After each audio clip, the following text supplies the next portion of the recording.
नमस्कार खबरों के इस बुलेटिन में तुहाडा स्वागत। मैं हाँ तनु। पहला एक नज़र कौचौणवीਆਂ खबरों ते। राष्ट्रपिता महात्मा गांधी ਦੀ 151ਵੀਂ ਜयंती ਤੇ ਅੱਜ ਦੇਸ਼ ਭਰ ਵਿੱਚ ਸਮਾਗਮ ਕੀਤੇ ਜਾ ਰਹੇ ਨੇ। ਪ੍ਰਧਾਨ ਮੰਤਰੀ ਨਰਿੰਦਰ ਮੋਦੀ ਅਤੇ ਉਹਨਾਂ ਦੀ ਕੈਬਨਿਟ ਦੇ ਕਈ ਹੋਰ ਮੰਤਰੀਆਂ ਨੇ ਰਾਜਘਾਟ ਵਿਖੇ ਰਾਸ਼ਟਰਪਿਤਾ ਨੂੰ ਨਮਨ ਕੀਤਾ। ਰਾਸ਼ਟਰਪਤੀ ਰਾਮਨਾਥ ਕੋਵਿੰਦ ਨੇ ਕਿਹਾ ਹੈ ਕਿ ਗਾਂਧੀ ਜੀ ਦਾ ਸੱਚਾਈ, ਅਹਿੰਸਾ ਤੇ ਪਿਆਰ ਦਾ ਸੁਨੇਹਾ ਸਮੁੱਚੀ ਮਨੁੱਖਤਾ ਲਈ ਪ੍ਰੇਰਨਾ ਦਾ ਸਰੋਤ ਬਣਿਆ ਰਹੇਗਾ। ਗ੍ਰਹਿ ਮੰਤਰੀ ਅਮਿਤ ਸ਼ਾਹ ਨੇ ਕਿਹਾ ਹੈ ਕਿ ਰਾਸ਼ਟਰਪਿਤਾ ਦੇ ਸਵਦੇਸ਼ੀ ਅਪਣਾਉਣ ਦੇ ਸੁਪਨੇ ਨੂੰ ਪ੍ਰਧਾਨ ਮੰਤਰੀ ਮੋਦੀ ਆਤਮ ਨਿਰਭਰ ਭਾਰਤ ਦੇ ਸੰਕਲਪ ਨਾਲ पूरा कर रहे हैं। दिल्ली में होने वाले राष्ट्रपिता महात्मा गांधी की जयंती और अंतरराष्ट्रीय अहिंसा दिवस मौके समागम का अज नवी दिल्ली तो बाद दोपहर 3:30 तो 5:30 बजे तक डीडी नैशनल और डीडी भारती से सीधा प्रसारण किया जाएगा। राजनाथ सिंह ने किसानों को भरोसा दिवाया है कि फसलों के घट्टो घट्ट समर्थन मुल प्रणाली को न सिर्फ कायम रखा जाएगा बल्कि इस विच लगातार वाधा भी किया जाएगा। वनज ਅਤੇ ਸਨਅਤ ਮੰਤਰੀ ਪੀयूष गोयल ने कहा है कि किसानों को मजबूत और खुशहाल बनाना सरकार की मुख्य तरजीह है। प्रधानमंत्री नरेंद्र मोदी भलके अटल टनल रोहतांग का उद्घाटन करेंगे। मनाली और लाहौल स्पीति घाटी को जोड़न वाली 9 किलोमीटर तो भी वध लंबी अटल सुरंग विश्व की सब तो लंबी मुख्य मार्ग सुरंग है।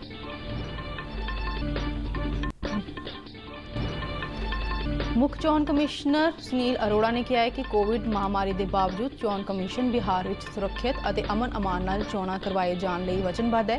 मतदान केंद्रां ते वोटरां की भीड़ नूं रोकण लई सूबे विच पोलिंग बूथां की गिनती वधा के 1,06,000 की गई। केंद्र नूं सितंबर महीने में GST तो 95,480 करोड़ रुपए का मालिया प्राप्त होया। मुख्यमंत्री कैप्टन अमरिंदर सिंह वालों रात का करफ्यू और ऐतवार का लॉकडाउन खत्म करने समेत होर कई छोटां का ऐलान। ते हुण खबरां विस्तार नाल। राष्ट्रपिता महात्मा गांधी की 151वीं जयंती अज समूचे देश में मनाई जा रही है। इस मौके देश भर में उन्हां दी याद में समागम आयोजित किए जा रहे हैं। प्रधानमंत्री नरेंद्र मोदी ने अज सवेरे महात्मा गांधी जी की यादगार राजघाट ते जाके फुल मालावां भेंट करके उन्होंने नमन किया।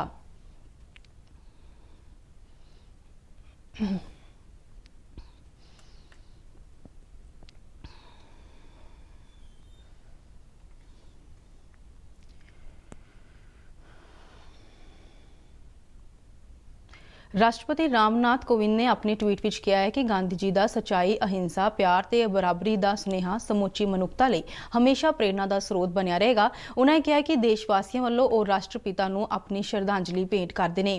गृह मंत्री अमित शाह ने कहा है कि गांधी जी की बेमिसाल शख्सियत और सादगी भरे जीवन ने विश्व को शांति, अहिंसा और भाईचारक सांझ का रस्ता दिखाया। उन्होंने कहा है कि राष्ट्रपिता के स्वदेशी वस्तां के इस्तेमाल वधाउण के सुपने को पूरा करने लई समूचा देश अज मोदी जी के आत्म निर्भर भारत के संकल्प अधीन स्वदेशी नूं अपना रहा है। आज दिल्ली में होने वाले राष्ट्रपिता महात्मा गांधी की जयंती और अंतरराष्ट्रीय अहिंसा दिवस मौके समागम का बाद दोपहर 3:30 तो 5:30 बजे तक डीडी नैशनल और डीडी भारती से सीधा प्रसारण किया जाएगा। संसद वालों खेती सुधार बिलों को लैके कई केंद्रीय मंत्रियों वालों देश के ਵੱਖ-ਵੱਖ हिस्सों में किसानों को इन्हां दे लाभां बारे जानकारी देने लई वर्चुअल मीटिंगां और पत्रकार सम्मेलन किए जा रहे हैं। रक्षा मंत्री राजनाथ सिंह ने कल नवी दिल्ली में खेती बिलों को लैके किसानों को भरोसा दिवाया है कि फसलों के घट्टो घट्ट समर्थन मुल नूं न सिर्फ कायम रखा जाएगा बल्कि आने वाले समय में इन्हां विच लगातार वाधा किया जाएगा। उन्होंने कहा है कि एक किसान का लड़का होने के नाते वो स्पष्ट कर देना चाहते हैं कि नरेंद्र मोदी की सरकार कोई भी अजिहा काम नहीं करेगी जो किसानों के हित विच ना होवे। 2 बिल भारत की संसद में पास किए हैं। विडंबना यह है कि किसानों से संबंधित इन बिलों को लेकर कांग्रेस सहित कुछ राजनीतिक पार्टियों के द्वारा हमारे किसान भाइयों के अंदर एक गलतफहमी पैदा करने की कोशिश की जा रही है कि यह दोनों बिल भारत के किसानों के हितों पर चोट पहुंचाने वाले हैं। लेकिन मैं एक किसान का बेटा होने के नाते, केवल इस सरकार का एक मंत्री होने के नाते नहीं, मैं ये विश्वास के साथ में ये कह सकता हूं, यह जो भी कृषि से संबंधित बिल भारत की संसद में पास किए हैं हमारी सरकार ने, बहनों भाइयों, यह बिल यह किसानों का सशक्तिकरण करने वाले हैं। ਰਾਜਨਾਥ ਸਿੰਘ ਨੇ ਸਾਰੀਆਂ ਹੀ ਕਿਸਾਨ ਜਥੇਬੰਦੀਆਂ ਨੂੰ ਅਪੀਲ ਕੀਤੀ ਕਿ ਉਹ ਆਪਣੀਆਂ ਸਮੱਸਿਆਵਾਂ ਨੂੰ ਲੈ ਕੇ ਸਰਕਾਰ ਨਾਲ ਗੱਲਬਾਤ ਕਰਨ। ਉਨ੍ਹਾਂ ਨੇ ਕਿਹਾ ਕਿ ਇਸ ਮੁੱਦੇ ਤੇ ਉਨ੍ਹਾਂ ਨੇ ਪਹਿਲਾਂ ਹੀ ਕਿਸਾਨਾਂ ਦੇ ਖਦਸ਼ੇ ਦੂਰ ਕਰਨ ਦੇ ਯਤਨ ਸ਼ੁਰੂ ਕਰ ਦਿੱਤੇ ਨੇ। ਯੂਥ ਕਾਂਗਰਸ ਦੇ ਕਾਰਜਕਰਤਾਵਾਂ ਵੱਲੋਂ ਟਰੈਕਟਰ ਸਾੜੇ ਜਾਣ ਦੀ ਨਿਖੇਧੀ ਕਰਦਿਆਂ ਉਨ੍ਹਾਂ ਨੇ ਕਿਹਾ ਕਿ ਜਿਸ ਤਰ੍ਹਾਂ ਸੈਨਿਕਾਂ ਦੇ ਹਥਿਆਰ ਪਵਿੱਤਰ ਹੁੰਦੇ ਨੇ, ਉਸੇ ਤਰ੍ਹਾਂ ਹੀ ਟਰੈਕਟਰ ਵੀ ਕਿਸਾਨਾਂ ਲਈ ਪਵਿੱਤਰ ਅਤੇ ਟਰੈਕਟਰ ਨੂੰ ਸਾੜ ਕੇ ਯੂਥ ਕਾਂਗਰਸ ਨੇ ਕਿਸਾਨਾਂ ਦਾ ਅਪਮਾਨ ਕੀਤਾ ਹੈ।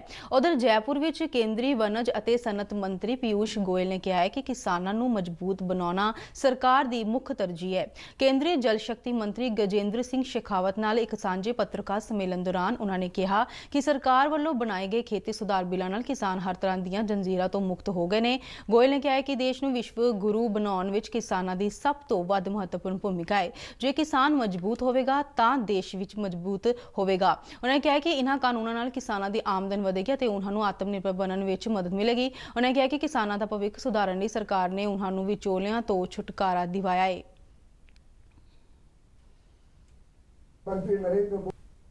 इस मौके जल शक्ति मंत्री नरेंद्र मोदी जी की सरकार किसानों के साथ हर संकट में खड़ी रही। वास्तविकता देश के सामने है। किसानों का भविष्य सुधारने के लिए उनको मुक्ति दिलाई गई, बिचौलियों से मुक्ति दिलाई गई, अलग अलग प्रकार के बंधनों से। इन कानूनों के तहत ये सुनिश्चित किया। इस मौके जल शक्ति मंत्री शेखावत ने कहा कि सरकार ने स्वामीनाथन कमेटी ਦੀਆਂ ਸਿਫਾਰਸ਼ਾਂ ਤੇ ਤੇਜ਼ੀ ਨਾਲ ਕਾਰਵਾਈ ਕੀਤੀ ਹੈ। ਉਹਨਾਂ ਨੇ ਦੋਸ਼ ਲਗਾਇਆ ਕਿ ਵਿਰੋਧੀ ਪਾਰਟੀਆਂ ਕਿਸਾਨਾਂ ਨੂੰ ਗੁੰਮਰਾਹ ਕਰ ਰਹੀਆਂ ਨੇ। ਪ੍ਰਧਾਨ ਮੰਤਰੀ ਦਫ਼ਤਰ ਵਿੱਚ ਰਾਜ ਮੰਤਰੀ ਡਾਕਟਰ ਜਤਿੰਦਰ ਸਿੰਘ ਨੇ ਇਸ ਮੁੱਦੇ ਤੇ ਜੰਮੂ ਵਿੱਚ ਇੱਕ ਪ੍ਰੋਗਰਾਮ ਦੌਰਾਨ ਵਿਰੋਧੀ ਪਾਰਟੀਆਂ ਤੇ ਕਿਸਾਨਾਂ ਨੂੰ ਗੁੰਮਰਾਹ ਕਰਨ ਦਾ ਇਲਜ਼ਾਮ ਲਗਾਇਆ। केंद्रीय वातावरण मंत्री प्रकाश जावड़ेकर ने कहा है कि हर साल पराली साड़े जाण कारण पंजाब, हरियाणा, उत्तर प्रदेश और राजस्थान में पैदा होने वाले प्रदूषण को कंट्रोल करने लई इस बार पूसा खेती संस्था वालों तैयार की गई नवी तकनीक की वरतों नाल खेतां विच पराली नूं खपाउण दा अमल शुरू किया जाएगा।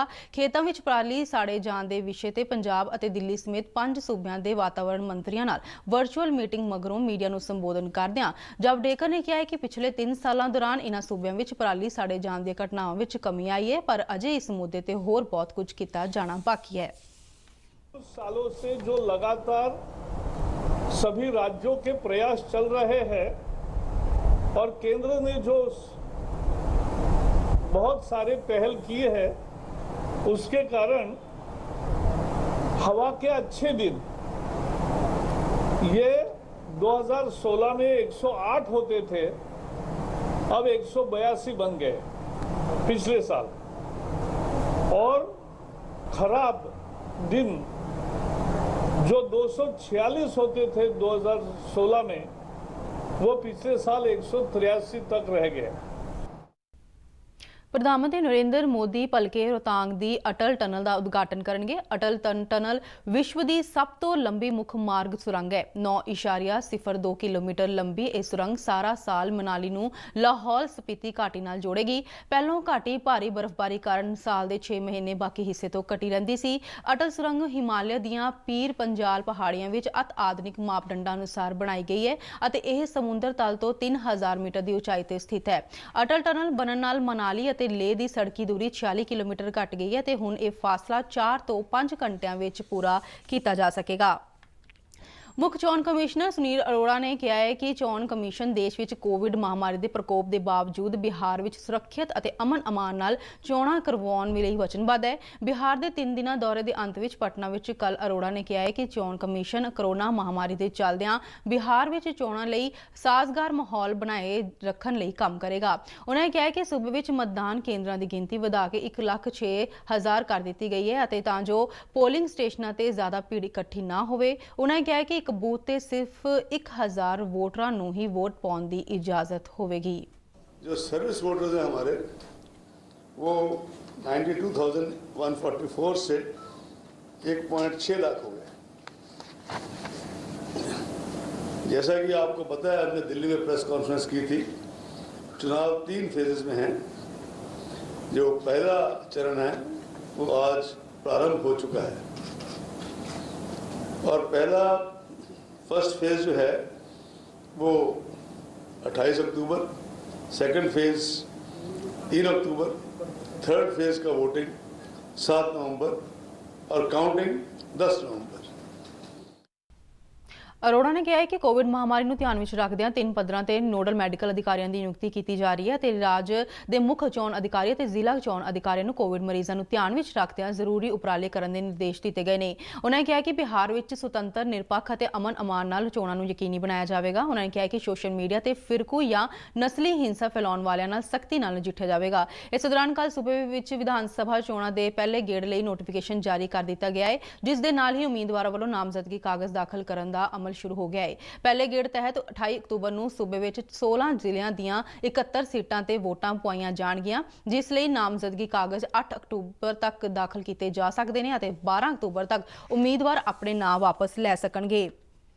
ਵਿੱਤ ਮੰਤਰਾਲੇ ਨੇ ਕਿਹਾ ਹੈ ਕਿ ਸਤੰਬਰ ਮਹੀਨੇ ਵਿੱਚ ਕੇਂਦਰ ਨੂੰ ਵਸਤਾਂ ਅਤੇ ਸੇਵਾ ਕਰ ਦੇ ਮਾਲੀਏ ਵਜੋਂ 95,480 ਕਰੋੜ ਰੁਪਏ ਪ੍ਰਾਪਤ ਹੋਏ ਨੇ, ਜੋ ਇਸ ਮਾਲੀ ਵਰ੍ਹੇ ਵਿੱਚ ਸਭ ਤੋਂ ਜ਼ਿਆਦਾ ਨੇ। ਮੰਤਰਾਲੇ ਵੱਲੋਂ ਜਾਰੀ ਕੀਤੇ ਗਏ ਇੱਕ ਬਿਆਨ ਵਿੱਚ ਕਿਹਾ ਗਿਆ ਹੈ ਕਿ ਜੀਐਸਟੀ ਤੋਂ ਕੁੱਲ ਪ੍ਰਾਪਤੀਆਂ ਵਿੱਚੋਂ ਕੇਂਦਰੀ ਜੀਐਸਟੀ ਲਈ 17,741 ਕਰੋੜ ਰੁਪਏ, ਸੂਬਾਈ ਜੀਐਸਟੀ ਤੋਂ 23,131 ਕਰੋੜ ਰੁਪਏ, ਏਕੀਕ੍ਰਿਤ ਜੀਐਸਟੀ ਤੋਂ 47,484 ਕਰੋੜ ਰੁਪਏ ਅਤੇ ਸੈਸ ਦੇ ਰੂਪ ਵਿੱਚ 7,124 ਕਰੋੜ ਰੁਪਏ ਪ੍ਰਾਪਤ ਹੋਏ ਨੇ। ਮੰਤਰਾਲੇ ਨੇ ਕਿਹਾ ਹੈ ਕਿ ਕੇਂਦਰ ਸਰਕਾਰ ਤੇ ਸੂਬਾ ਸਰਕਾਰਾਂ ਵੱਲੋਂ ਪ੍ਰਾਪਤ ਕੀਤਾ ਗਿਆ ਹੈ ਕੁੱਲ ਮਾਲੀਆ ਸਤੰਬਰ ਵਿੱਚ ਨਿਯਮਿਤ ਸੈਟਲਮੈਂਟ ਤੋਂ ਬਾਅਦ ਸੰਭਵ ਹੋਇਆ ਹੈ, ਜੋ ਕੇਂਦਰੀ ਜੀਐਸਟੀ ਵਜੋਂ 39,000 ਕਰੋੜ ਰੁਪਏ ਤੋਂ ਵੱਧ ਅਤੇ ਸਟੇਟ ਜੀਐਸਟੀ ਲਈ 40,128 ਕਰੋੜ ਰੁਪਏ ਹੈ, ਜੋ ਪਿਛਲੇ ਸਾਲ ਇਸ ਮਹੀਨੇ ਦੇ ਮੁਕਾਬਲੇ 4% ਵੱਧ ਹੈ। ਭਾਰਤ ਨੇ ਪਾਕਿਸਤਾਨ ਨੂੰ ਵਿਸ਼ਵ ਮੰਚ ਤੇ ਭਾਰਤ ਦੇ ਖਿਲਾਫ ਗਲਤ ਬਿਆਨਬਾਜ਼ੀ ਕਰਨ ਤੇ ਫਟਕਾਰ ਲਗਾਈ ਹੈ। ਜਨੇਵਾ ਵਿੱਚ ਸੰਯੁਕਤ ਰਾਸ਼ਟਰ ਮਨੁੱਖੀ ਅਧਿਕਾਰ ਪਰਿਸ਼ਦ ਵਿੱਚ ਭਾਰਤ ਨੇ ਪਾਕਿਸਤਾਨ ਨੂੰ ਦਿੱਤੇ ਗਏ ਬਿਆਨ ਦਾ ਜਵਾਬ ਦਿੱਤਾ। ਸੰਯੁਕਤ ਰਾਸ਼ਟਰ ਸਥਾਈ ਮਿਸ਼ਨ ਵਿੱਚ ਭਾਰਤ ਦੇ ਪਹਿਲੇ ਸਕੱਤਰ ਪਵਨ ਬਾਦੇ ਨੇ ਕਿਹਾ ਹੈ ਕਿ ਭਾਰਤ ਦੇ ਖਿਲਾਫ ਅਪਮਾਨਜਨਕ ਅਤੇ ਨਾ ਸਵੀਕਾਰ ਕਰਨਯੋਗ ਭਾਸ਼ਾ ਦਾ ਸਹਾਰਾ ਲੈਣਾ ਪਾਕਿਸਤਾਨ ਦੇ ਸ਼ੱਕੀ ਮਨੁੱਖੀ ਅਧਿਕਾਰ ਰਿਕਾਰਡ ਨੂੰ ਸੁਧਾਰ ਨਹੀਂ ਸਕਦਾ। ਉਹਨਾਂ ਨੇ ਕਿਹਾ ਕਿ ਭਾਰਤ ਦੇ ਖਿਲਾਫ ਕੋਈ ਵੀ ਮਨਘੜਤ ਸ਼ਬਦ ਵਿੱਚ ਇਸ ਤੱਥ ਨੂੰ ਬਦਲਣ ਵਾਲਾ ਨਹੀਂ ਹੈ ਕਿ ਪਾਕਿਸਤਾਨ ਅਤੇ ਉਸ ਦੇ ਕਬਜ਼ੇ ਵਾਲੇ ਖੇਤਰਾਂ ਵਿੱਚ ਪੱਤਰਕਾਰ, ਮਨੁੱਖੀ ਅਧਿਕਾਰ ਰੱਖਿਅਕ, ਸਮਾਜਿਕ ਕਾਰਜਕਰਤਾ ਅਤੇ ਧਾਰਮਿਕ ਤੇ ਘੱਟ ਗਿਣਤੀ ਜਾਤਾਂ ਦੇ ਲੋਕ ਬੇਮੌਤ ਮਾਰੇ ਜਾਂਦੇ ਨੇ। ਮਨੁੱਖੀ ਅਧਿਕਾਰ ਅਤੇ ਲੋਕਤੰਤਰੀ ਕਦਰਾਂ ਕੀਮਤਾਂ ਬਾਰੇ ਪਾਕਿਸਤਾਨ ਦੇ ਇਤਿਹਾਸਕ ਖਰਾਬ ਰਿਕਾਰਡ ਦੇ ਚੋਟ ਕਰਦਿਆਂ ਭਾਰਤ ਨੇ ਕਿਹਾ ਕਿ ਜਦ ਦੁਨੀਆ ਅੱਗੇ ਵਧ ਰਹੀ ਹੈ, ਪਾਕਿਸਤਾਨ ਅਜੇ ਵੀ ਆਧੁਨਿਕ ਕਾਨੂੰਨਾਂ, ਲੋਕਤੰਤਰ ਅਤੇ ਮਨੁੱਖੀ ਅਧਿਕਾਰਾਂ ਦੇ ਅਸਲ ਅਰਥਾਂ ਨੂੰ ਸਮਝਣ ਵਿੱਚ ਨਾਕਾਮ ਹੈ। ਅਨਲੌਕ 5 ਤਹਿਤ ਕੇਂਦਰੀ ਗ੍ਰਹਿ ਮੰਤਰਾਲਾ ਦੇ ਨਵੇਂ ਨਿਰਦੇਸ਼ਾਂ ਤੋਂ ਬਾਅਦ ਪੰਜਾਬ ਦੇ ਮੁੱਖ ਮੰਤਰੀ ਕੈਪਟਨ ਅਮਰਿੰਦਰ ਸਿੰਘ ਨੇ ਸੂਬੇ ਵਿੱਚ ਰਾਤ ਦਾ ਕਰਫਿਊ ਅਤੇ ਐਤਵਾਰ ਦੇ ਲਾਕਡਾਊਨ ਨੂੰ ਖਤਮ ਕਰਨ ਦੇ ਨਾਲ ਕਈ ਛੋਟਾਂ ਦਾ ਐਲਾਨ ਕੀਤਾ। ਸੂਬਾ ਸਰਕਾਰ ਵੱਲੋਂ ਵਿਵਾਹ ਸਮਾਗਮਾਂ ਅਤੇ ਅੰਤਮ ਸੰਸਕਾਰ ਵਿੱਚ ਲੋਕਾਂ ਦੇ ਸ਼ਾਮਲ ਹੋਣ ਦੀ ਸੀਮਾ 100 ਤੱਕ ਵਧਾ ਦਿੱਤੀ ਹੈ। ਇਸ ਤੋਂ ਇਲਾਵਾ ਇੱਕ ਕਾਰ ਵਿੱਚ ਬੈਠਣ ਲਈ ਤੈਅ ਕੀਤੀ ਗਈ 3 ਵਿਅਕਤੀਆਂ ਦੀ ਸੀਮਾ ਅਤੇ ਬੱਸ ਵਿੱਚ ਸਮਰੱਥਾ ਤੋਂ ਅੱਧੀਆਂ ਸਵਾਰੀਆਂ ਬਿਠਾਉਣ ਦੀ ਸ਼ਰਤ ਵੀ ਖਤਮ ਕਰ ਦਿੱਤੀ ਗਈ ਹੈ, ਬਸ਼ਰਤੇ ਕਿ ਇਨ੍ਹਾਂ ਮੋਟਰ ਗੱਡੀਆਂ ਦੇ ਸ਼ੀਸ਼ੇ ਖੁੱਲ੍ਹੇ ਰੱਖੇ ਜਾਣ। ਮੁੱਖ ਮੰਤਰੀ ਵੱਲੋਂ ਵਰਚੁਅਲ ਮਾਧਿਅਮ ਰਾਹੀਂ ਕੀਤੀ ਗਈ ਕੋਵਿਡ ਸਮੀਖਿਆ ਮੀਟਿੰਗ ਦੌਰਾਨ ਇਹ ਐਲਾਨ ਕਰਦਿਆਂ ਉਹਨਾਂ ਸੂਬੇ ਦੇ ਡੀਜੀਪੀ ਨੂੰ ਲੋਕਾਂ ਵੱਲੋਂ ਮਾਸਕ ਪਾਉਣ ਅਤੇ ਸੁਰੱਖਿਆ ਦੇ ਹੋਰ ਨਿਯਮਾਂ ਨੂੰ ਸਖਤੀ ਨਾਲ ਲਾਗੂ ਕਰਨ ਦੇ ਨਿਰਦੇਸ਼ ਵੀ ਦਿੱਤੇ। ਉਹਨਾਂ ਨੇ ਕਿਹਾ ਕਿ ਸੂਬੇ ਵਿੱਚ ਚੱਲ ਰਹੇ ਝੋਨੇ ਦੀ ਖਰੀਦ ਦੇ ਕੰਮਾਂ ਅਤੇ ਆਉਣ ਵਾਲੇ ਤਿਉਹਾਰਾਂ ਦੇ ਸੀਜ਼ਨ ਦੇ ਮੱਦੇਨਜ਼ਰ ਪੁਲਿਸ ਵੱਲੋਂ ਕਿਸੇ ਵੀ ਤਰ੍ਹਾਂ ਦੀ ਢਿੱਲ-ਮੱਥ ਦੀ ਇਜਾਜ਼ਤ ਨਹੀਂ ਦਿੱਤੀ ਜਾਵੇਗੀ ਅਤੇ ਕੋਵਿਡ ਪ੍ਰੋਟੋਕਾਲ ਨੂੰ ਇਨ-ਬਿਨ ਲਾਗੂ ਕਰਵਾਇਆ ਜਾਵੇਗਾ। ਅਨਲੌਕ 5 ਤਹਿਤ ਸਕੂਲ ਅਤੇ ਹੋਰ ਵਿਦਿਅਕ ਸੰਸਥਾਵਾਂ ਮੁੜ ਖੋਲੇ ਜਾਣ ਦੇ ਮੁੱਦੇ ਤੇ ਮੁੱਖ ਮੰਤਰੀ ਨੇ ਕਿਹਾ ਕਿ ਇਸ ਬਾਰੇ ਫੈਸਲਾ ਗ੍ਰਹਿ ਸਕੱਤਰ ਅਤੇ ਸਿੱਖਿਆ ਵਿਭਾਗ ਵਿਚਾਲੇ ਚਰਚਾ ਤੋਂ ਬਾਅਦ ਲਿਆ ਜਾਵੇਗਾ। ਮੀਟਿੰਗ ਵਿੱਚ ਮੁੱਖ ਮੰਤਰੀ ਨੇ ਸੂਬੇ ਵਿੱਚ ਸਮੁੱਚੇ ਤੌਰ ਤੇ ਕੋਵਿਡ ਕੇਸਾਂ ਦੇ ਵਾਧੇ ਵਿੱਚ ਆਈ ਕਮੀ ਅਤੇ ਮੌਤਾਂ ਦੀ ਗਿਣਤੀ ਵਿੱਚ ਕਮੀ ਤੇ ਤਸੱਲੀ ਪ੍ਰਗਟਾਈ। ਉਹਨਾਂ ਨੇ ਕਿਹਾ ਕਿ ਸੂਬਾ ਸਰਕਾਰ ਵੱਲੋਂ ਲਗਾਈਆਂ ਗਈਆਂ ਪਾਬੰਦੀਆਂ ਦੇ ਅਸਰ ਕਾਰਨ ਅਜਿਹਾ ਹੋਇਆ ਹੈ। ਕੈਪਟਨ ਅਮਰਿੰਦਰ ਸਿੰਘ ਨੇ ਮੌਜੂਦਾ ਸਮੇਂ ਦਿਹਾਤੀ ਇਲਾਕਿਆਂ ਵਿੱਚ ਕੋਰੋਨਾ ਕੇਸਾਂ ਦੇ ਵਾਧੇ ਤੇ ਚਿੰਤਾ ਜ਼ਾਹਰ ਕੀਤੀ ਹੈ। ਮੁੱਖ ਮੰਤਰੀ ਨੇ ਮੁੱਖ ਸਕੱਤਰ ਵਿਨੀ ਮਹਾਜਨ ਨੂੰ ਨਿਰਦੇਸ਼ ਦਿੱਤੇ ਕਿ ਉਹ ਹਸਪਤਾਲਾਂ ਤੋਂ ਡਿਸਚਾਰਜ ਕੀਤੇ ਗਏ ਗਰੀਬ ਕੋਰੋਨਾ ਮਰੀਜ਼ਾਂ ਨੂੰ ਵਿਟਾਮਿਨ ਮੁਹੱਈਆ ਕਰਾਉਣ ਦੀਆਂ ਸੰਭਾਵਨਾਵਾਂ ਤੇ ਵਿਚਾਰ ਕਰਨ। ਇਸ ਤੋਂ ਪਹਿਲਾਂ ਸੂਬੇ ਦੀ ਮਾਹਰ ਸਿਹਤ ਕਮੇਟੀ ਦੇ ਮੁਖੀ ਡਾਕਟਰ ਕੇ ਤਲਵਾੜ ਨੇ ਇੱਕ ਪੇਸ਼ਕਾਰੀ ਰਾਹੀਂ ਦੱਸਿਆ ਹੈ ਕਿ ਸੂਬੇ ਵਿੱਚ ਕੋਰੋਨਾ ਤੋਂ ਪੋਜ਼ਿਟਿਵ ਹੋਣ ਦੀ ਦਰ 14 ਸਤੰਬਰ ਨੂੰ 10.85% ਦਰਜ ਕੀਤੀ ਗਈ ਸੀ, ਜੋ 28 ਸਤੰਬਰ ਨੂੰ ਘਟ ਕੇ 5.12% ਰਹਿ ਗਈ। ਉਹਨਾਂ ਦੱਸਿਆ ਕਿ ਇਸ ਸਮੇਂ ਦੌਰਾਨ ਕੋਰੋਨਾ ਕਾਰਨ ਹੋਈਆਂ ਮੌਤਾਂ ਦੀ ਗਿਣਤੀ ਅਤੇ ਵੈਂਟੀਲੇਟਰ ਤੇ ਕੋਰੋਨਾ ਮਰੀਜ਼ਾਂ ਦੀ ਗਿਣਤੀ ਵਿੱਚ ਵੀ ਗਿਰਾਵਟ ਦੇਖੀ ਗਈ। ਡਾਕਟਰ ਤਲਵਾੜ ਨੇ ਦੱਸਿਆ ਹੈ ਕਿ ਮੌਜੂਦਾ ਸਮੇਂ ਸੂਬੇ ਵਿੱਚ ਕੋਰੋਨਾ ਦੀ ਮੌਤ ਦਰ 2.92% ਹੈ, ਜਦਕਿ ਕੋਵਿਡ-19 ਤੋਂ ਬਾਅਦ ਸਿਹਤਯਾਬ ਹੋਣ ਦੀ ਦਰ ਵੱਧ ਕੇ 82.1% ਹੋ ਗਈ ਹੈ। ਮੀਟਿੰਗ ਦੌਰਾਨ ਸਿਹਤ ਮੰਤਰੀ ਬਲਬੀਰ ਸਿੰਘ ਸਿੱਧੂ ਨੇ ਸੂਬੇ ਵਿੱਚ ਕੋਰੋਨਾ ਸਥਿਤੀ ਤੇ ਕਾਬੂ ਰੱਖਣ ਲਈ ਡਾਕਟਰਾਂ ਤੇ ਹੋਰ ਮੈਡੀਕਲ ਸਟਾਫ ਨੂੰ ਉਤਸ਼ਾਹਿਤ ਕਰਨ ਦੀ ਲੋੜ ਤੇ ਜ਼ੋਰ ਦਿੱਤਾ। ਸਿਹਤ ਸਕੱਤਰ ਹੁਸਨ ਲਾਲ ਨੇ ਸੂਬੇ ਦੇ ਵੱਖ-ਵੱਖ ਸਰਕਾਰੀ ਅਤੇ ਪ੍ਰਾਈਵੇਟ ਹਸਪਤਾਲਾਂ ਵਿੱਚ ਮੌਜੂਦਾ ਕੋਵਿਡ ਸਥਿਤੀ ਸਥਿਤੀ ਦੇ ਵੇਰਵੇ ਸਾਂਝੇ ਕੀਤੇ। ਇਸ ਦੌਰਾਨ ਮੈਡੀਕਲ ਸਿੱਖਿਆ ਤੇ ਖੋਜ ਵਿਭਾਗ ਦੇ ਸਕੱਤਰ ਡਾਕਟਰ ਡੀ.ਕੇ. ਤਿਵਾੜੀ ਨੇ ਖੁਲਾਸਾ ਕੀਤਾ ਕਿ ਹੁਣ ਤੱਕ ਸੂਬੇ ਦੇ 3 ਸਰਕਾਰੀ ਮੈਡੀਕਲ ਕਾਲਜਾਂ ਵਿੱਚ 54 ਕੋਵਿਡ ਮਰੀਜ਼ਾਂ ਨੂੰ ਪਲਾਜ਼ਮਾ ਥੈਰੇਪੀ ਦਿੱਤੀ ਗਈ।